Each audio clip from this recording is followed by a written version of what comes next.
All right, ladies and gentlemen, the final reaction for today, and then we are on break for the next 14 days. So, we had a wonderful chapter from One Piece. We had an equally wonderful chapter from My Hero Academia. Now it's time for the next chapter for Jujutsu Kaisen. So let's begin, Pardon me. Let's begin, shall we? Psycho, good to see you. Yo, peoples, Kyushu92 here, and welcome back to yet another live reaction for the next chapter of Jujutsu Kaisen. Last we left out on, we found out a lot of big information concerning who Yuji is and what he is. So we get a flashback. We get a flashback of Sukuna talking to Uroume, finding out that Sukuna was originally supposed to be twins. But he ate his twin before that twin was born. So, Sukuna lived life by himself. But apparently, his twin brother, and it's his brother, reincarnated to become Yuji's father. And then, of course, we know the whole thing about Kenjaku taking over the body of the woman that would later take over the body of the person that would later marry Jin Itadori, which Sukuna's brother later reincarnated into, and thus gave birth to Yuji. The thing about it is, because of that union between a reincarnation of the twin brother of the King of Curses and Kenjaku using the body of that woman, Yuji has turned into an individual whose potential could possibly, more than likely, rival that of Sukuna himself. And we see examples of it, as in the last chapter, Yuji proceeds to barbecue them ribs, continuously hitting Sukuna with black flashes over and over and over. Despite Sukuna trying to protest and fight against Yuji, Yuji cannot be stopped from using piercing blood to even using his own version of Malevolent Shrine, just called Shrine. And it's like instead of it just, because I called it Malevolent Shrine, but I looked it up later after the stream, and it's called Shrine. It's not called Malevolent Shrine, it's called Shrine. And he's able to use that because of Sukuna's technique being engraved into his soul when Sukuna was inhabiting his body. So now we are left with Yuji, who is pretty much on the offensive, with Sukuna not being able to stop Yuji whatsoever. So now we're left with the last chapter ending with Yuji landing another solid Black Flash hit on Sukuna. So now we get to see what happens in chapter 258, Inhuman Makyo Shinjuku Showdown Part 30. 30 parts to this, okay? So going forward, we have Yuji, after sending Sukuna flying, and there's narration going, Satoru Gojo constructed a unique reverse curse technique circuit while in an awakened state resulting from 2 black flashes. He distributed the function and its burden to a part of his brain in a different way than usual, thereby recovering lost reverse curse technique output. In the same way, the King of Curses regenerated his arms to thrash the sorcerers of Jujutsu High. At least, that's what he intended. But Yuji Itadori drove 7 black flashes into the boundary between Megumi Fushiguro's and Ryomen Sukuna's souls, causing Ryomen Sukuna to miss his chance to recover reverse curse technique. So now, wow, so you mean to tell me so he doesn't have reverse curse technique back? That's the reason why Sukuna's not healing, because every single time that Yuji was hitting him with black flashes, he basically just kept snapping off that connection so that Sukuna could regenerate. He can't use reverse curse technique because Yuji keeps hitting him. And then it cuts back to Miguel going, Laru, you did well. Take care. And then it cuts to Laru going, the heavens are that way. And then Miguel can see something in the distance as he goes, but then the narration goes, but. And Miguel goes, hey, wait! And then Sukuna immediately goes, domain expansion, malevolent shrine. The king's domain returned to its master. in a shower of black sparks.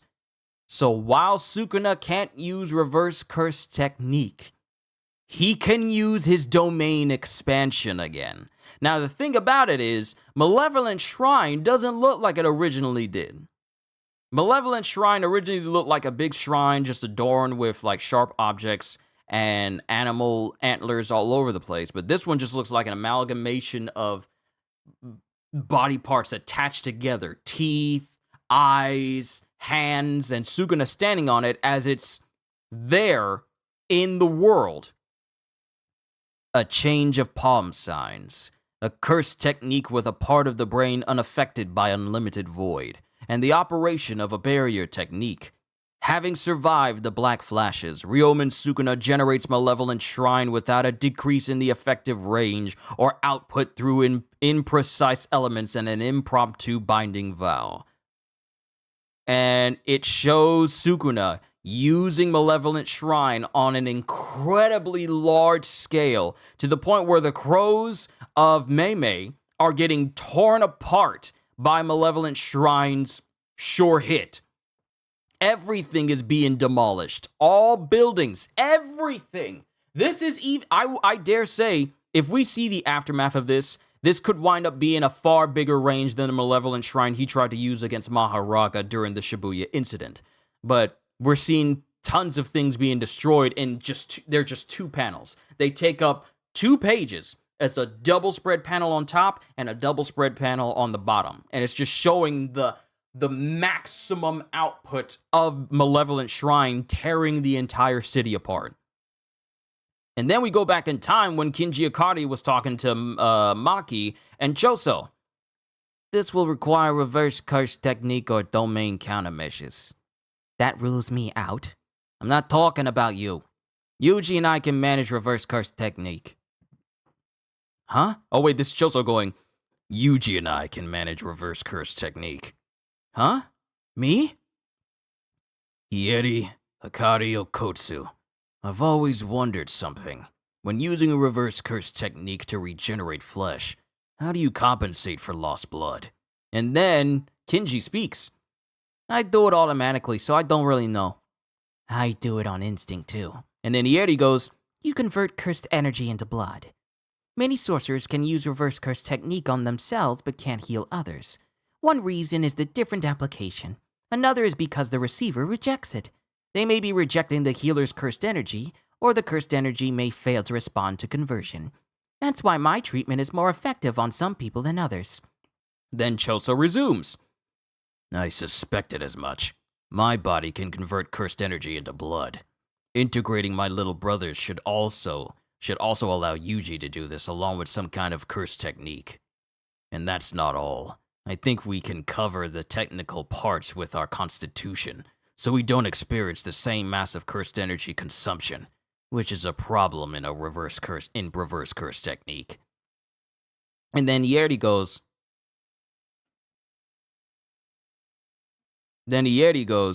that means you two have a lower hurdle to clear in acquiring reverse curse technique. So this is before Yuji learned how to use reverse curse technique for himself. That's why I want to include someone who can use reverse curse technique in replacement training. Replacement training? And who is this? I think this is Uyui going, my curse technique is spatial transference of targets. If you're with me, I can jump us to places and people that I've marked. So that explains what Uyui's technique is. Just straight up teleportation. As long as he's marked the places and people that he wants to get to. And then Yuji goes, Think of my target as a soul and body, or like a box with something inside. The box is like someone else's birthday present. You can't take out what's inside just because you feel it. You're already, and then Kinji goes, you're already lost. And then Uyui continues, goes, but you can if you have that person's permission. That's how I move and switch the souls of people I've marked. What? Why are you so surprised? I once fought a cursed spirit named Maito. Apparently when he used his curse technique to change the shape of a soul, the flesh also changed shape. So won't switching souls also affect the bodies? Don't worry. I can switch boxes without opening them, and unless you open them, no one knows they've changed. And then it cuts to Kusakabe. Itadori, you're developing rapidly as a sorcerer. Do you know why that is? Huh? Because I got talent? Because of Sukuna. When people engage in sports, they repeat the same motions until their body remembers. Sukuna possessed your body and used jujutsu. Your body remembers super special grade curse techniques, so you pick them up and develop. And develop incredibly fast. We're going to do the same thing through replacement training. First, with me, I'm going to teach you the basics of my cursed energy manipulation and barrier techniques, my simple domain. And then it cuts to Yuji going, huh? Isn't there a binding vow limiting it to new shadow style? And then Mei goes, no problem. I handled it. Why it's so happy? And then cuts to Uyui again. For 1 month, there's a limit of 2 times per person, so give the combinations serious thought. So with that being said, not only is Kusakabe able to use simple domain, but now it shows Yuji using new shadow style simple domain to resist and nullify the effects of Malevolent Shrine. As Malevolent Shrine is basically floating in the air right now. There's a whole giant cyclone surrounding Yuji and the wide area as a whole, as Malevolent Shrine is floating in the air and looking like it's pulling up debris from the ground, like Pain's Chibaku Tensei. And it shows the eyes on this Malevolent Shrine, they're kind of bleeding, with Yuji thinking, it looks like an incomplete domain. There's some kind of hole. I gotta withstand this. And then it cuts to Sukuna, who has his arms crossed. And then, which looks eerily similar. Yeah, which looks eerily similar to the unlimited void stance that Gojo usually does. But Sukuna standing there, still heavily damaged. And the narration goes, Yuji Itadori is right. Even with his back against the wall, Ryomen Sukuna isn't lowering the difficulty of his barrier technique. As in Shibuya, he isn't using a barrier to divide his effective range and the outside world. Covering the domain with the barrier's external shell provides an escape route. The binding vow disappears, the effective range shrinks, the domain's specifications change, and the guaranteed hit activates within the manifested landscape of mental imagery, which is what happens when you're inside of a domain and it looks like it changes the whole space. That's mental imagery. Sukuna's is different because his is just manifested in the real world. No mental imagery. It's just there. That makes it impossible to notice Maki Zenin, who has no cursed energy. And Sukuna is currently incapable of maintaining this high-level domain. 99 seconds. After 99 seconds, Malevolent Shrine will crumble. And Malevolent Shrine is being used to such a degree, it's causing... What is the biggest size for a tornado in the world? It's causing this gigantic tornado to just be at the center of the city, as Malevolent Shrine is just whipping up all this debris all around, and Yuji is just steadily holding on. Hang in there. Hang in there. Hang in there. And everyone is defending themselves. We have... Who is that? That is Maki. Is that Maki with... That's not Maki with Mei. I think that's Maki with possibly... Who is that? Who is that with Maki? Who is that with Maki? But Yuji's defending himself, Maki, and the other person that's with her. I can't tell if that's Kusakabe, or I don't think it's Kusakabe. I don't think it's Mei either. But Maki's there with someone. I can't make out who it is. I can't really tell. And then it has Ino there defending himself and Choso going, Yuji! And then it shows streaks as Yuji gets cut across his body and in the process winds up losing a foot and he falls to the ground. And as he's standing there, he lost a foot, but Yuji used blood manipulation to pull the still bleeding leg back to him. He pulled it back to him, and he gets back on his feet as he's healing himself. Sukuna's slash has stopped. We hung in there until the end. And then it cuts to Sukuna using his two available hands as he says, Divine Flame. Open. Fuga. Oh no. While this domain is still going on, Sukuna is using Open, and he's going to use Divine Flame. Now, whether or not this is the same exact flame as the one he used to destroy Jogo, he just causes Divine Flame to appear in his palm. In his right hand palm. It's just, he's preparing to use Fuga against him. Oh no.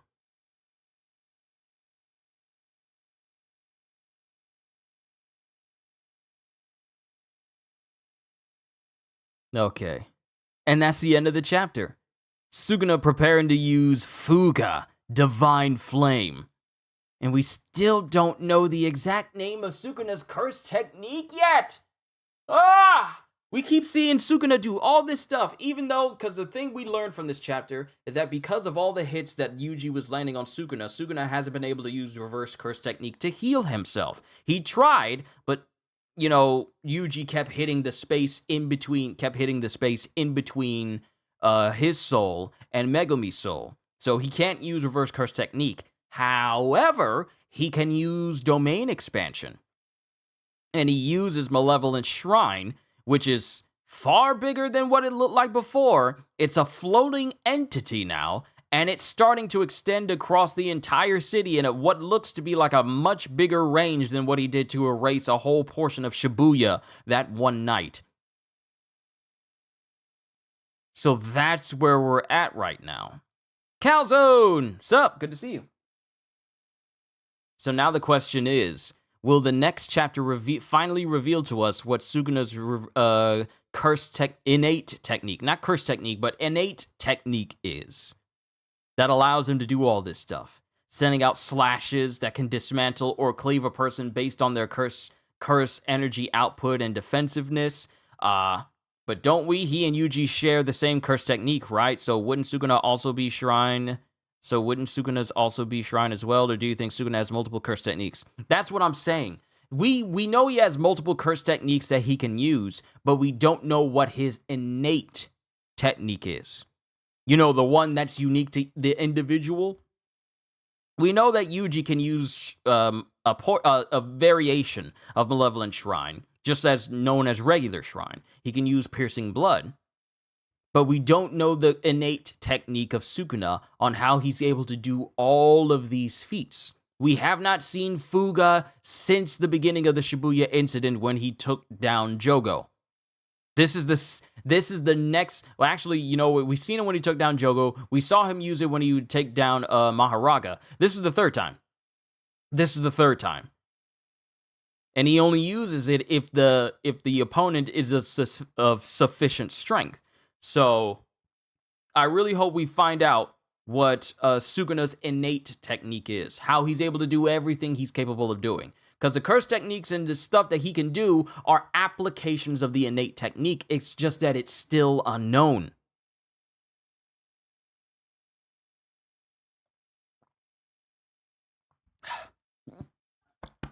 I've been talking for a long time. So what we have here is a moment where, while it seems like Yuji was able to protect himself until the end of the domain expansion, because it says after 99 seconds, Malevolent Shrine will crumble. That's 99 seconds is essentially like 30 seconds. 60 seconds is a full minute. 90 seconds is pretty much a minute 30. So this is a minute and 39 seconds of Malevolent Shrine just being used across the wide area. And everyone's protecting themselves with with a simple domain.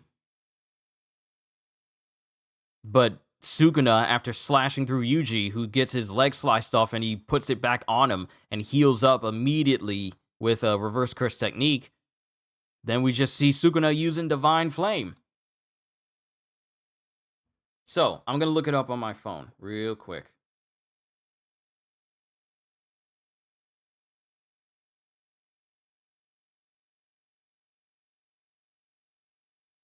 All right, let me go down here. Because there's something I want to look into.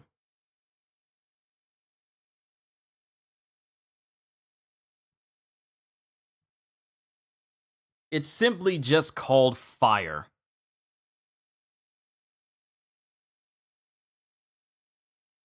What I'm more curious about after this is what's the new drawback for Sukuna, who will be for Sukuna will be, since we know Wheel used another binding vow in this chapter. Yeah, he used another binding vow. Let me go back to that. So we can just talk about what he's all done.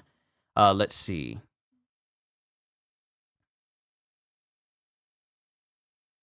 Yes. A change of palm signs, a curse technique with a part of the brain unaffected by unlimited void, and the operation of a barrier technique. Having survived the black flashes, Ryomen Sukuna generates Malevolent Shrine without a decrease in the effective area or output through imprecise elements and an impromptu binding vow. So, he's not using the same binding vow that he could in order to enact the world-cleaving slash that he used against Gojo. He's using a new binding vow now in order to push Malevolent Shrine to its absolute limit to cover an even wider area. So, like you said, Halster, I'm curious as to what the drawback is for this binding vow now. Because the drawback of the first binding vow that enabled him to kill Gojo was that he had to do all these different hand signs and positions and be in that state in order for that slash to actually work. Now wondering what new impromptu binding vow is being used right now for him to be using Malevolent Shrine to this degree. And what are the drawbacks? Can he no longer use Malevolent Shrine after that time? Is he doing this because he feels like if he uses it, it'll be able to take out everyone? That's what I'm wondering. Is that what the impromptu binding vow is?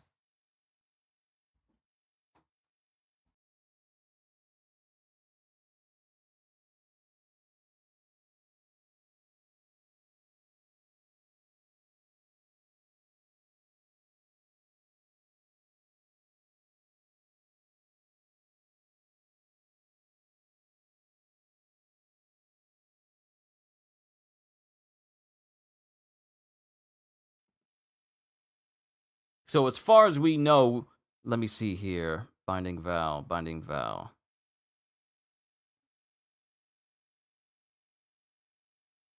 Yeah, it doesn't show anything particularly brand new at the moment, because this is one of those moments where it doesn't really update all that often.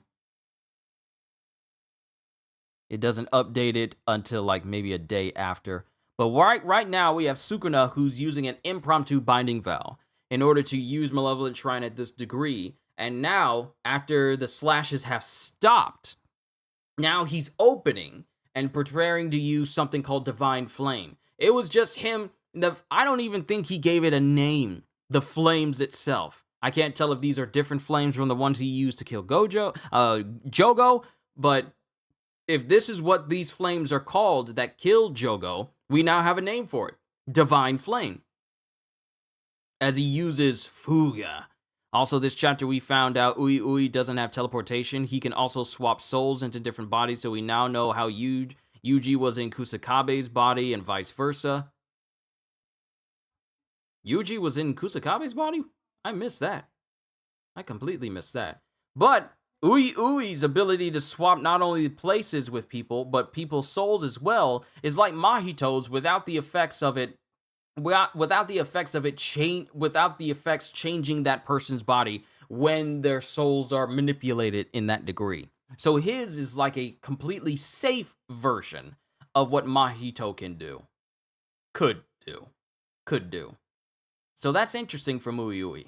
What we have right here now, though, is a situation where Despite everything that's been done to Sukuna, this man still is not down, and he still keeps pulling out trump cards. That's the situation we're in right now. He keeps pulling out trump cards as if him getting hit by all of those 9 black flashes weren't doing anything to him. He's all like, okay, I had enough. Impromptu binding vow, ginormous malevolent shrine, let's destroy the city. And now he's using Fuga, and then he's using divine flame with his 2 remaining hands. That's why he learned new shadow style simple domain so quickly. So is that what I missed? Is that what I missed in this chapter? Because I was wondering about that. I fully understand what he means by replacement training.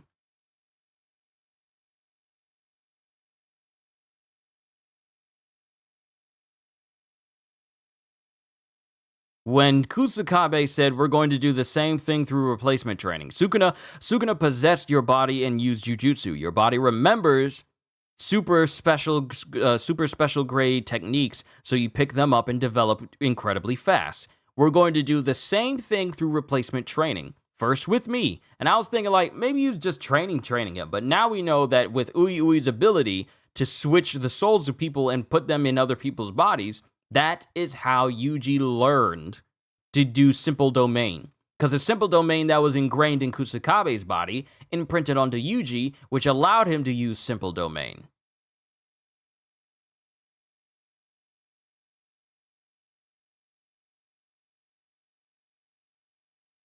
So now I understand. Ui's capabilities are essentially... I get why Okotsu said they cheated now. Yeah, now I fully understand Ui's capabilities and why Yuji has been able to pick up on techniques I thought he wouldn't be able to pick up on so quickly. Replacement training.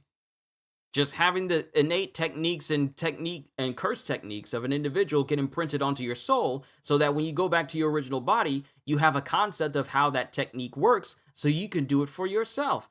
That is essentially how it was when Neo was getting trained in the Matrix movies, where they just sit him down and just plug in like all these different martial arts techniques into his brain, and he's just like, I know Kung Fu. That's essentially what it is. That's how Yuji's been able to learn so quickly. Well, then again, he is like a jujutsu kind of genius because he's been able to pick up on techniques incredibly fast. So having a technique ingrained into his soul, he would then be able to learn it for himself. So that's where we're at with Yuji. So that's interesting. But I'm also interested in seeing where this next chapter is going to go, because Sukuna looks like he's about to douse the entire area in flames. We've seen, if this is truly the same flame that was used to kill Jogo during the Shibuya incident, then I'm anxious to see how he's even able to do this!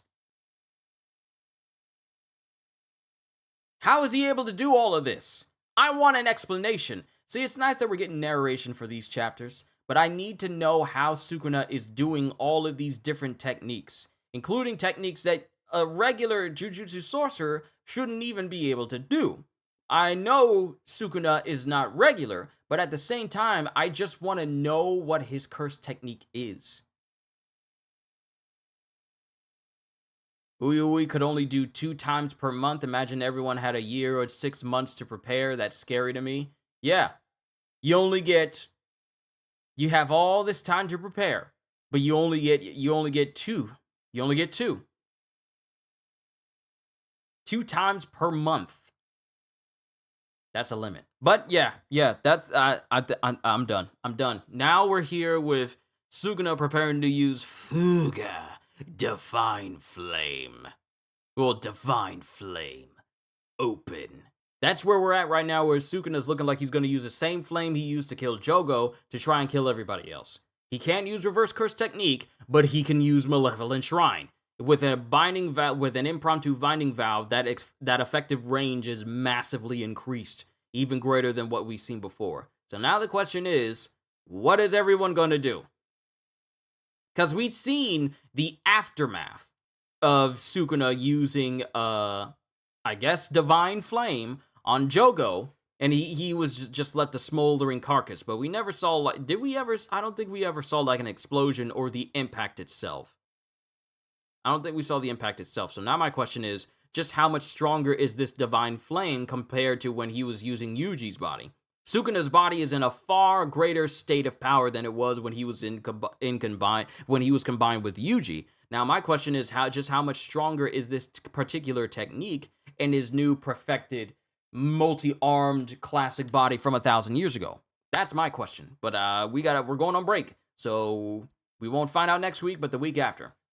But I'm done, ladies and gentlemen. I've been talking for the past couple of hours for One Piece, My Hero Academia, and Jujutsu. We all get to rest on this upcoming Sunday. But to everyone here, if this is your very first time watching, I really do hope you enjoyed yourself. Hope you all enjoyed. Can't wait to see you all in my next video. Like, comment, even subscribe if you haven't already, because I am always looking forward to entertaining you. So have a fantastic day, and once again, as always,